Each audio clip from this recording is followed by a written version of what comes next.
प्रश्न नंबर 7 है 15.1 का।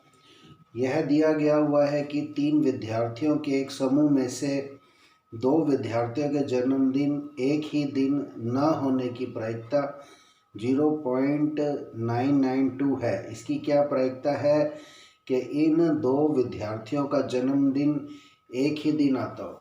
अब अगर हमारे पास 3 विद्यार्थी हैं, मान लेते हैं कि जैसे एक है अनिल, एक है सुनील और एक है अखिल। ये हमारे पास 3 बंदे हैं। तो 3 बंदों में से किन्हीं 2 का जो जन्मदिन है, 2 बातें हो सकती हैं, या तो एक ही दिन आएगा या अलग अलग दिन आएगा। मान लो कि भी जैसे इन दोनों का जन्मदिन 5 अगस्त को आ गया। 2 बातें हो सकती है कि भी या तो दोनों का जन्मदिन एक ही दिन आए या फिर इन दोनों का जो जन्मदिन है वो अलग अलग दिन आए। जैसे कि भी एक का मान लो 15 सितंबर को आ गया, 15 सितंबर को आ गया, और एक का मान लो कि 20 नवंबर को आ गया। तो मतलब 2 बातें हो सकती है कि या तो दोनों का जो जन्मदिन है वो एक ही दिन होगा या दोनों का जो जन्मदिन है वो अलग अलग दिन होगा। तो अब दोनों का जो जन्मदिन है वो एक ही दिन में ना हो, इसकी क्या प्रायिकता है कि भी उनका जो जन्मदिन है वो अलग अलग दिन हो।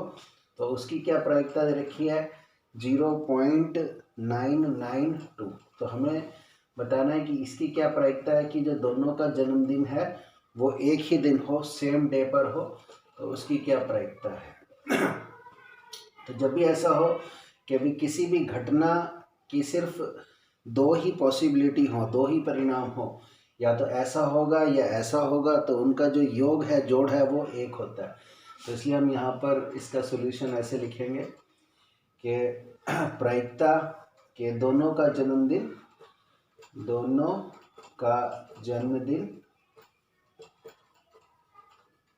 एक ही दिन हो, एक ही दिन हो, और प्लस प्रायिकता के दोनों का जन्मदिन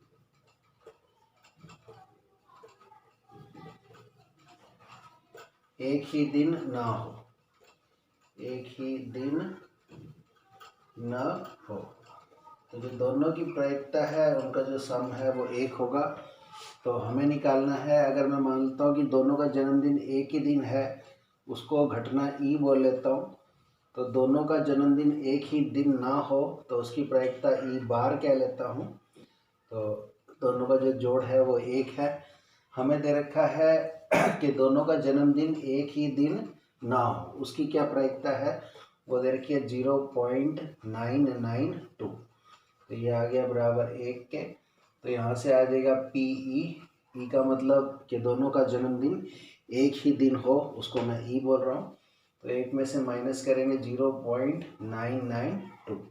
तो 1 में से 0.992 माइनस करने का मतलब है कि 1 दशमलव, यहाँ पर दशमलव के बाद 3 अंक हैं, तो 1 के पीछे भी दशमलव के बाद 3 अंक लगा दीजिए और माइनस कर दीजिए 0.992। तो यहाँ से 1 लेंगे, यहाँ पे 0 हो जाएगा, यहाँ पे 10। यहाँ से 1 लेंगे, यहाँ पे 9 हो जाएगा, यहाँ पे 10। यहाँ से 1 लेंगे, यहाँ पे 10 हो जाएगा, यहाँ पर 9। तो 10 में से 2 गए 8, यहाँ पर रह गया 9। तो 9 में से 9 गए 0, 9 में से 9 गए 0.00 माइनस 0 0। तो आपके पास आ गया 0.008। तो इसका आंसर आया 0.008। तो ये 7th क्वेश्चन था जिसमें आपको प्रायिकता ज्ञात करनी थी कि 3 में से 2 विद्यार्थियों का जन्मदिन एक ही दिन पर हो। तो आपने इसका जो सॉल्यूशन है वो यहाँ से स्टार्ट करना है।